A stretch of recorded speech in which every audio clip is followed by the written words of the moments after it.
Bismillahirrahmanirrahim. Assalamualaikum warahmatullahi wabarakatuh. Alhamdulillahi rabbil alamin. Wabihi nasta'inu ala umurid dunya waddin. Wassalatu wassalam ala ashrafil anbiya'i wal mursalin Sayyidina wa nabiyyina Muhammadin wa ala alihi wa sahbihi ajma'ina, amma ba'du.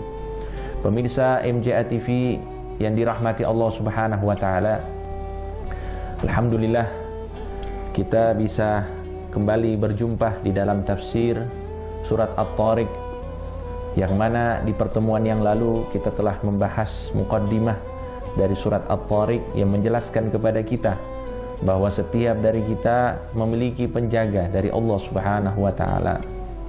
Apalagi mereka orang-orang yang beriman, dikirimkan oleh Allah subhanahu wa ta'ala 160 malaikat yang menjaga mereka dari godaan dan keburukan setan. Kemudian Allah subhanahu wa ta'ala juga menjelaskan kepada kita bahwa Allah maha mampu untuk mengembalikan manusia ke bentuk semulanya meskipun mereka telah menjadi tanah, artinya telah meninggal dunia. Nanti pada hari kiamat kelak Allah mampu untuk mengembalikan mereka. Kemudian di dalam lanjutan ayat dari surat At-Tariq ini Allah subhanahu wa ta'ala berfirman, Bismillahirrahmanirrahim, yauma tublas sarair. Jadi di hari di mana Allah subhanahu wa ta'ala mengembalikan semua makhluk-makhluknya termasuk manusia dalam bentuk semula, maka di situ akan dibongkar semua rahasia. Yauma tublas sarair. Jadi di hari itu apa-apa yang menjadi rahasia di dalam hati itu akan dibongkar oleh Allah subhanahu wa ta'ala. Nah, untuk itu di sini ada pelajaran bagi kita bahwa urusan hati, urusan rahasia itu adalah urusan hamba dengan Allah subhanahu wa ta'ala. Adapun antar manusia ataupun antar hamba-hamba Allah, kita hanya menilai secara lahiriah saja. Untuk itu Sayyiduna Umar bin Khattab berkata, nahnu qaumun nahkumu bidh-dhawahir wallahu yatawalla as-sarair. Sesungguhnya kita adalah kaum umat Nabi Muhammad SAW yang menilai dengan lahiriah.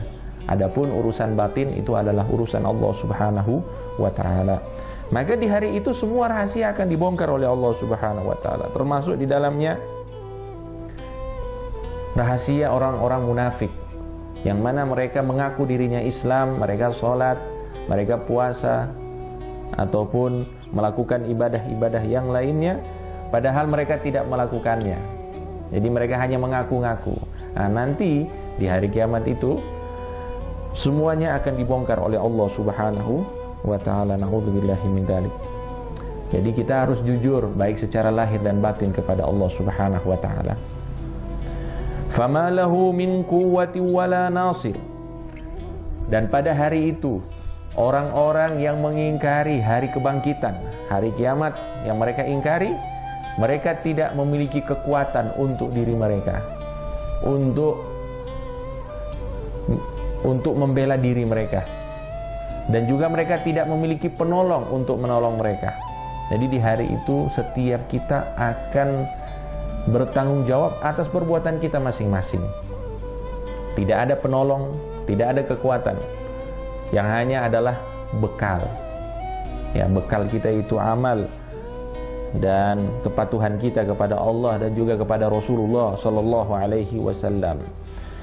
Kemudian Allah subhanahu wa ta'ala berfirman, was-samaa'i dzatir raja'. Nah, kembali Allah subhanahu wa ta'ala bersumpah dengan langit, demi langit yang memiliki raja'. Nah, apa yang dimaksud dengan raja' dikatakan oleh ulama ialah al-matar, hujan. Artinya langit yang memiliki hujan. Ini merupakan sifat ataupun kekhususan langit yang memiliki hujan. Ada juga yang mengatakan bahwa raja' adalah siang dan malam. Ada juga yang mengatakan bahwa raja' adalah musim-musim yang terdapat di setiap tahun. Ada musim panas, musim dingin, musim gugur, dan lain sebagainya. Wal ardi dzatis sada'. Dan demi bumi yang memiliki pecahan-pecahan. ataupun belahan-belahan. Nah, di sini Allah Subhanahu wa taala bersumpah dengan dua makhluk yang agung, yang pertama langit dan yang kedua bumi. Kemudian di sini para ahlu tafsir menjelaskan kepada kita, di sini Allah Subhanahu wa taala ingin mengajarkan kita bahwa ketika Allah menyebutkan bumi yang memiliki belahan, artinya bumi itu terbelah dengan tanaman-tanaman. Jadi tanaman yang kita tanam itu nanti dia akan membelah bumi, akan memecah bumi dengan akar-akarnya.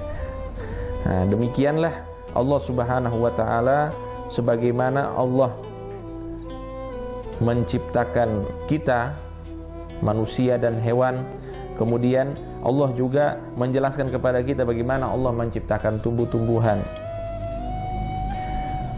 Kemudian mereka, para ulama kita menjelaskan, maka langit itu kal ab wal ard kal Nah, jadi langit itu diumpamakan oleh Allah sebagai ayah, sedangkan bumi sebagai ibu. Tatawalladu min bainihima an-ni'amul 'azima, yang mana nikmat-nikmat Allah itu tumbuh dari keduanya, dari antara langit dan bumi. Yantafi'u biha madamatid dunya, yang bisa diambil manfaatnya selama dunia ini masih ada. Nah, ini sumpah yang disampaikan oleh Allah Subhanahu wa taala. Nah, yang jadi inti di sini yaitu Allah menegaskan kepada kita bahwa innahu laqaulun fasl, bahwa sesungguhnya Al-Qur'an ini adalah firman Allah yang tegas. Maksudnya dengan tegas ini ialah tegas di dalam membedakan mana yang benar dan mana yang batil. Wa ma huwa biqaulil hazal, dan Al-Quran ini bukanlah firman yang menjadi candaan ataupun permainan. Jadi kisahnya orang-orang kafir itu menganggap bahwa Al-Quran ini hanyalah mainan, hanyalah candaan untuk Nabi Muhammad SAW. Maka di sini penegasan dari Allah bahwa Al-Quran ini bukanlah dongeng. Al-Quran ini adalah fakta, adalah kenyataan yang diturunkan oleh Allah Subhanahu wa taala kepada Nabi Muhammad, yang mengabarkan kepada kita semuanya tentang hal-hal yang akan terjadi nanti, termasuk tentang hari kiamat. Maka di sini Allah tegaskan, innahu laqaulun fasl wa ma huwa bil hazal. Ini adalah firman Allah yang tegas dan bukanlah candaan ataupun permainan. Kemudian Allah jelaskan bagaimana keadaan orang-orang yang tidak beriman kepada Nabi Muhammad SAW dulu dan hukumnya berlaku hingga saat ini.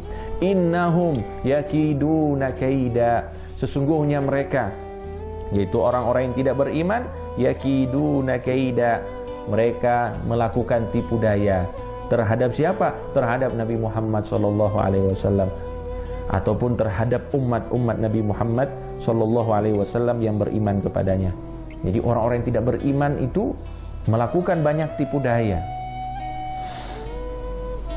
Wa akidu kaida, tapi Allah tegaskan bahwa tipu daya mereka itu akan kembali kepada diri mereka. Jadi mereka ingin mencelakakan Nabi Muhammad, ingin mencelakakan umat Nabi Muhammad, maka niscaya Allah akan kembalikan tipu daya mereka tersebut. Wa akidu kaida, Allah akan buai mereka dengan kenikmatan-kenikmatan sehingga mereka lupa tentang hakikat Allah Subhanahu wa taala. Maka Allah berfirman kepada Nabi Muhammad, famahhilil kafirina amhilhum ruwaida. Maka wahai Nabi Muhammad SAW, biarkanlah mereka, orang-orang kafir tersebut, biarkanlah mereka melakukan hal tersebut.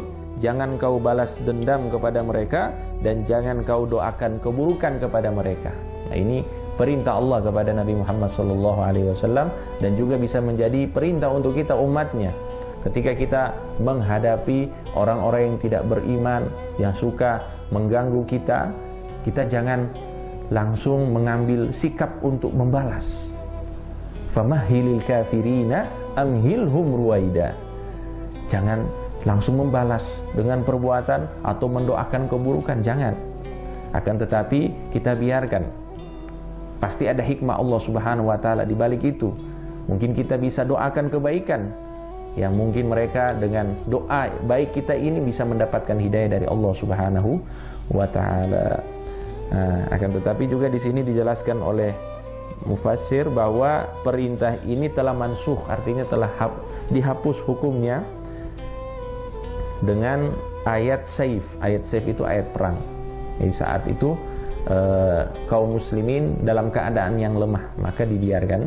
Tapi pada saat kaum muslimin sudah kuat, maka datang perintah untuk berjihad, ya, perintah untuk Nabi Muhammad SAW untuk berjihad dengan orang-orang kafirin. Tapi di dalam ayat ini bisa menjadi motivasi kita di dalam dakwah agar lebih persuasif. Artinya kita tidak cepat marah, kita tidak cepat membalas perbuatan buruk orang yang menyakiti kita, akan tetapi kita tetap sabar, kemudian mendoakan yang baik untuk mereka. Ya, ini sedikit dari banyak tafsir surat At-Tariq yang mudah-mudahan membuka wawasan kita, membuka keimanan kita kepada Allah Subhanahu wa taala. Mudah-mudahan kita semakin percaya dan yakin kepada Allah, tentang kekuasaan Allah, tentang kemampuan Allah dalam membangkitkan kita nanti di hari akhir, dan kita wajib meyakini apa-apa yang dibawa oleh Nabi Muhammad SAW termasuk Al-Quran Al-Karim. Mudah-mudahan manfaat. Sallallahu ala sayyidina Muhammadin wa ala alihi wa sahbihi wa sallam, walhamdulillahi rabbil alamin.